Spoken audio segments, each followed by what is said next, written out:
20 Julie, moedige manne nodig. 2 dapper jong manne verslaan die Filistyne heeltemal.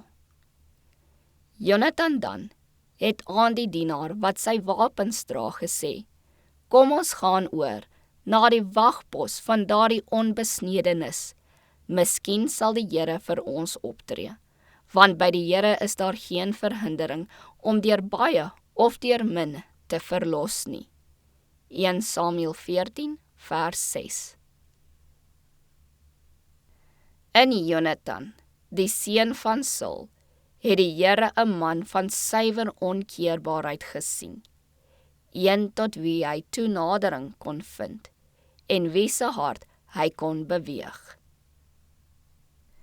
Dit was duidelik dat hierdie 2 manne onder die invloed en bevel was van 'n meer as menslike aanvoerder. Oënskynlik was hulle onderneming roekeloos en teenstrydig met alle krygsreëls. Maar Jonathan se daad was nie menslike roekeloosheid nie. Hy het nie vertrou op wat hy en sy wapendraer self kon doen nie. Hy was die werktuig van God wat namens sy volk Israel gebruik is. Hulle het hulle planne beraam en hulle saak toe in die hande van God gelaat. As die leermagte van die Filistyne hulle uitdaag, sou hulle voorwaarts gaan. As hulle sê, kom, sou hulle ook voorwaarts gaan.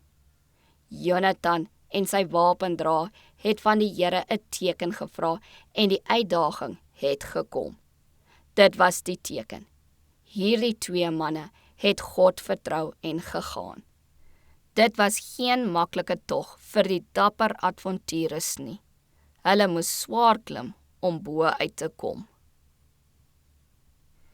Dit sou vir die Filistyne maklik gewees het om hierdie 2 dapper waaghalse dood te maak.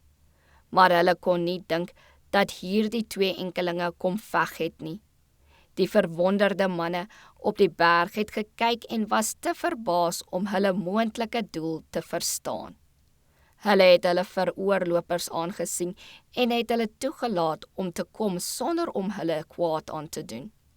En hulle het voor Jonathan geval, terwyl sy wapendraer agter hom aan van kant maak. Hierdie waaghalsige werk het paniek in die kamp gesaai. Daar lê die lyke van 20 man, en vir die vyand het dit gelyk asof honderde kruismanne aanstorm. Die leermagte van die hemel is aan die Filistyne geopenbaar.